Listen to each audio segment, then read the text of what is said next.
Every lottery ticket purchase keeps education in our state moving forward. In fact, the lottery has raised more than $200 million for state school buses to get our students to school safely every day.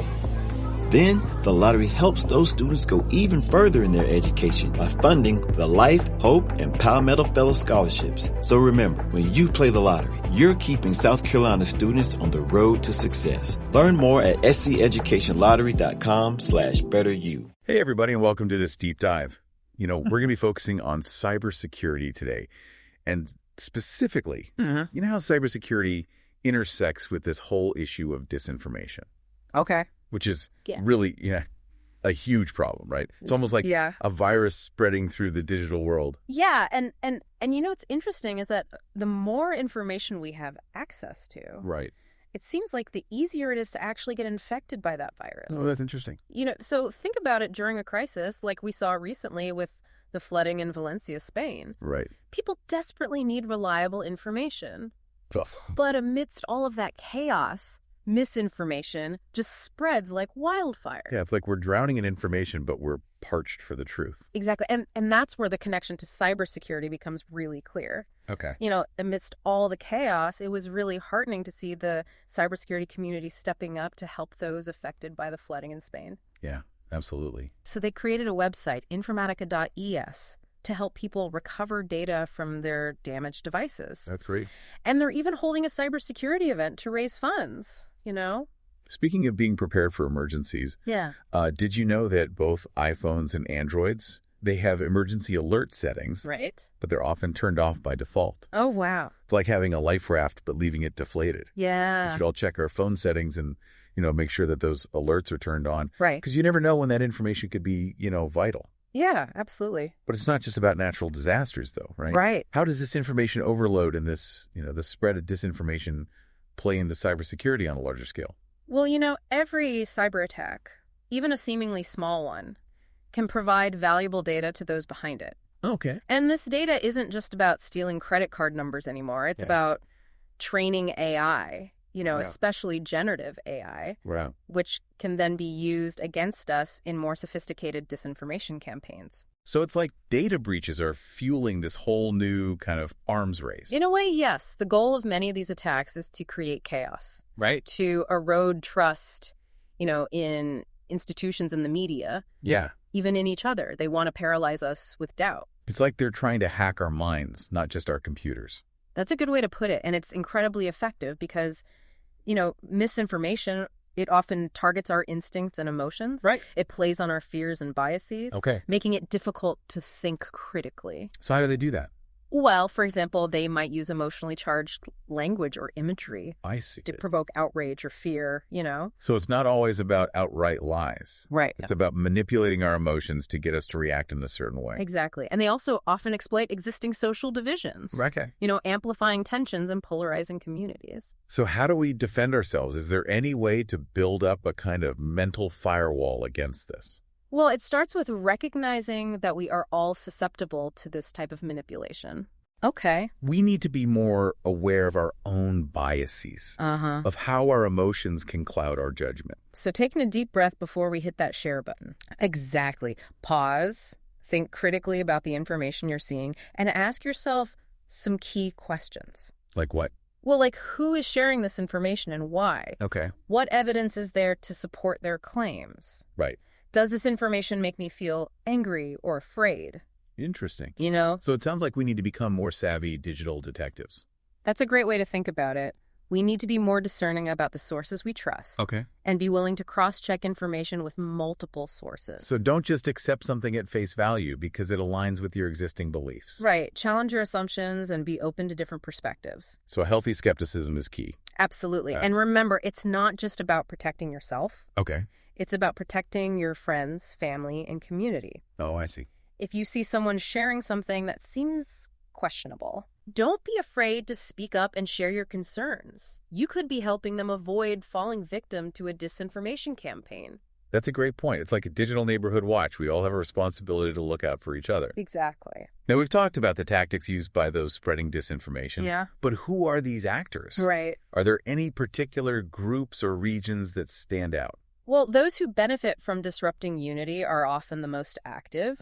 We see this with actors like Russia, China, and some entities in the Middle East. Okay. Their goals might include undermining democratic institutions, sowing discord among allies, or simply creating chaos to advance their own agendas. Wow. They exploit our differences and vulnerabilities, using sophisticated techniques to amplify those divisions and erode trust in our systems. It's a little unsettling to think about, isn't it? It is. That there are people out there actively working to manipulate us, to pit us against each other. It's the reality we face in today's interconnected world, and as technology continues to advance, so too will the sophistication of these disinformation campaigns. So it's more important than ever to be aware of the threat. Exactly. To understand the tactics being used and to equip ourselves with the tools and knowledge to defend ourselves. Absolutely. It feels like we're living in a whole new kind of battlefield one, where the weapons are information and the casualties are truth and trust. And honestly, it feels like the world is changing at an accelerating pace. It is. Making it even harder to keep up. You're absolutely right. The world is changing at an unprecedented rate.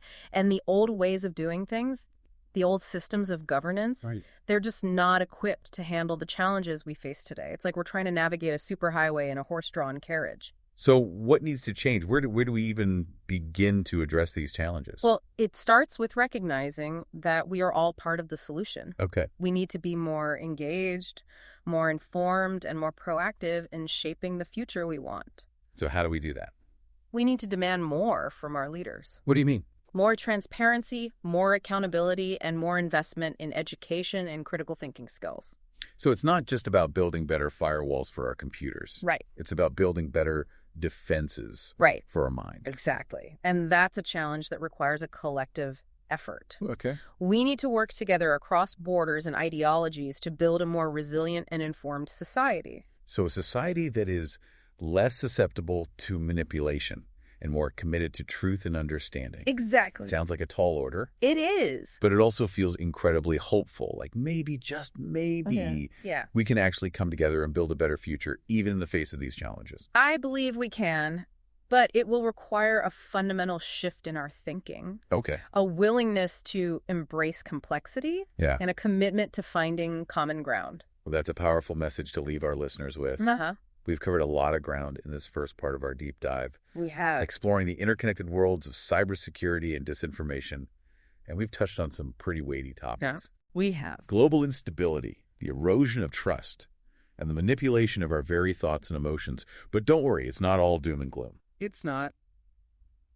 In the next part, we'll explore some more practical tips for navigating this complex landscape and protecting yourself from disinformation. We'll also delve deeper into the role of artificial intelligence in both the spread and the combating of disinformation. And we'll leave you with some concrete steps you can take to become a more savvy and resilient digital citizen. So stay tuned, and we'll be right back after a short break.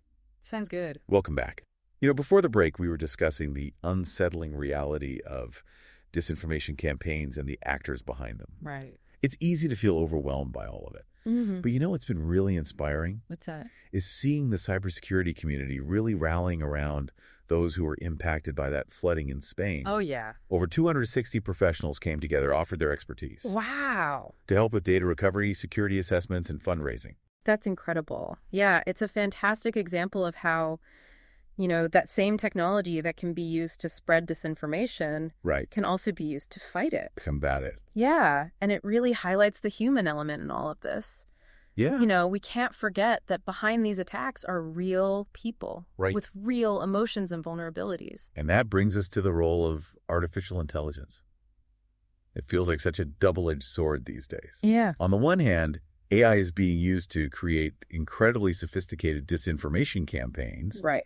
But on the other hand, it's also being used to develop tools to detect and combat those same campaigns. That's exactly right. Yeah, AI can analyze massive amounts of data. Huge amounts of data. To identify patterns and anomalies that might indicate a disinformation campaign. Okay. It can also be used to create personalized fact-checking tools that can help individuals verify information. Before they share it. Exactly. So in a way, we're witnessing kind of an AI arms race. You could say that, yeah. But at least the good news is that there are a lot of really brilliant minds working on the side of truth and transparency. There are. They're developing new algorithms and techniques to expose disinformation and help us navigate this information landscape more effectively. I think that's really key. Yeah. But even with the best technology, ultimately it comes down to us, the users. Right. We need to be the ones making informed decisions about what we believe and what we share. Absolutely. Technology can help us. Yeah. But it can't.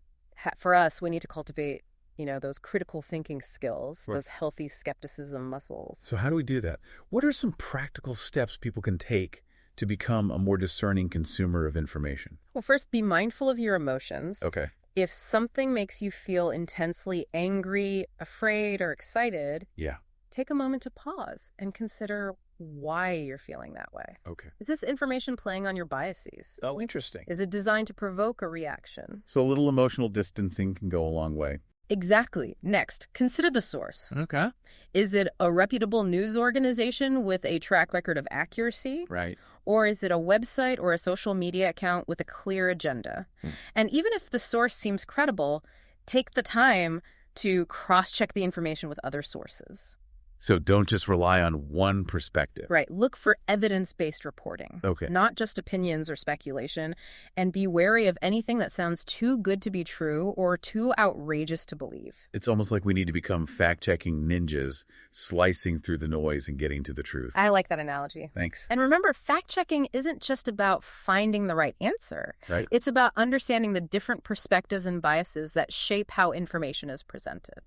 So it's about becoming more aware of the information ecosystem as a whole. Exactly. Understanding how information flows, who controls the narratives, and how those narratives are shaped by various factors. Yeah. The more we understand about how information works, the better equipped we'll be to navigate all the complexities of the digital age. This all makes so much sense. Yeah. But I have to admit, it can be exhausting to constantly be on guard, to question everything you see and hear. I understand it's a lot to process, but here's the thing. Okay. The more you practice these skills, the more they become second nature. Okay.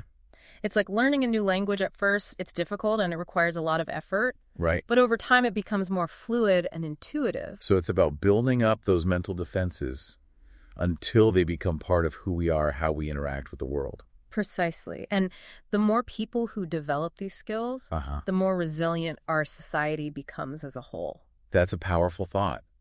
It's not just about individual self-protection. Right. It's about creating a more informed and empowered citizenry. And, thinking about this collective effort. Yeah. Reminds me of something you said earlier about how the global system isn't really equipped to handle the challenges of the digital age. Yeah, it's a real concern, the institutions and frameworks that were created in a pre-digital world. Right. They're struggling to keep pace with the rapid changes we're seeing, and this creates vulnerabilities that can be exploited by those who seek to sow discord and undermine trust. So it's like our digital infrastructure has outpaced our social and political infrastructure. In many ways, yes, we're still trying to figure out how to govern this new digital landscape. Yeah. How to balance freedom of expression with the need to protect against harmful disinformation, and how to ensure that technology is used for good, not for ill. It's a tall order. Yeah. But as we've been discussing, there are people out there working on these issues. There are. Developing new solutions and pushing for change. And I think that's where the real hope lies. I agree. In the collective ingenuity and determination of those who believe in a better future. I agree, and I think we're starting to see a shift in awareness. Yeah. More and more people are waking up to the threat of disinformation and the importance of critical thinking skills. That's good. And that gives me hope. Me too, because ultimately this isn't just about technology. Right. It's about who we are as humans. Yeah. It's about our capacity for reason, for compassion, and for connection. Yeah. And I believe that those qualities will ultimately prevail. I believe that too, and I think we're seeing evidence of that in the way communities are coming together to support each other, right? To share information and to build a more resilient and informed society. Speaking of communities coming together, it's incredible to see how the cybersecurity community has stepped up to help those impacted by the flooding in Spain. It is. It's a reminder that even in the face of adversity, there's still so much good in the world. Absolutely. And it's a testament to the power of human connection and collaboration. Well, on that inspiring note, we're going to wrap up this part of our deep dive, but don't go anywhere. When we come back, we'll delve into some specific tips for protecting your personal information online and offline. And we'll explore how you can be a force for good in the fight against disinformation. Stay with us. Welcome back to the show. You know, we've been talking a lot about how to be more discerning about the information we consume online. Right. But here's something I bet you haven't thought about. You know, even those old school paper trails, they can actually pose a cybersecurity risk too. Oh, absolutely. So you're talking about physical information security. Exactly. Like we all shred our financial documents, right? Right. But what about things like shipping labels with our full name and address on them? Right. Or receipts that have the last 4 digits of our credit card number? Yeah, it's easy to overlook those things, but for someone who's looking to steal your identity or commit fraud, that kind of information is a gold mine. So what can we do to protect ourselves? Well, you know, it's really simple. Just develop a habit of removing or obscuring any personal information before you throw anything in the recycling bin. Okay. A simple black marker can go a long way. It's like a real-world version of clearing your browsing history. Exactly. It's all about being mindful of your digital footprint, both online and offline. And speaking of digital footprints, let's circle back to artificial intelligence for a moment. Okay. We've talked about how AI is being used to spread disinformation. Right.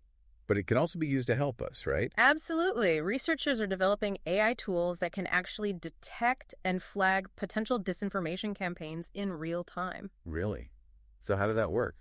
Well, these tools can analyze patterns in language sentiment and even, the spread of information itself. Wow. To identify any suspicious activity. So it's like having a digital immune system. Yeah. That can recognize and fight off these information viruses. That's a great way to put it. And, as these tools become more sophisticated, they're going to play an even more important role in helping us navigate the information landscape safely. That's good news. But even with the best technology, we still need to be the ones making those informed decisions in the end, right? Absolutely. No tool can replace human judgment and critical thinking skills. Right. But at least these tools can give us a heads up. Yeah. A chance to pause and really think about the information before we react or share it. Exactly. It's like having a second opinion. Yeah. A trusted advisor whispering in your ear. Yeah. Hey, maybe you should double check that before you hit send. I like that. And, that moment of pause can really make all the difference. It can. Well, as we wrap up this deep dive, I want to leave our listeners with this thought. We've talked about a lot of challenges today. We have. The threats, the complexities of living in a digital age. Right. But we've also talked about, the resilience, the ingenuity, and honestly, the hope that exists within all of us. Absolutely. We have the power to shape this digital world. We do. To create a future where technology empowers us. Yeah. It connects us, and it helps us build a more informed, more compassionate, and more understanding society. I think that's a great goal, and it all starts with each of us, by cultivating those critical thinking skills, by being mindful of our digital footprint, and by choosing to be a force for good in the digital world. I agree. Well, thank you so much for joining us on this deep dive and sharing all of your expertise and insights with us. It's been an absolutely enlightening conversation. It's been a pleasure, and remember, stay curious, stay critical, and stay engaged. The future is in our hands. And to all of you listening, thank you for being here with us today. We hope you found this episode informative and empowering. Now go out there and make the digital world a little bit brighter. One lottery ticket makes a big difference for our state students. And when I say big, I mean bigger than jackpot big. Since 2002, South Carolina students have benefited from more than $6 billion in lottery-funded scholarships and grants, including the Life, Hope, and Palmetto Fellow Scholarships. With every lottery play, you're supporting our students, and that adds up in a big way. That's why education is our middle name. Learn more at sceducationlottery.com/betteryou.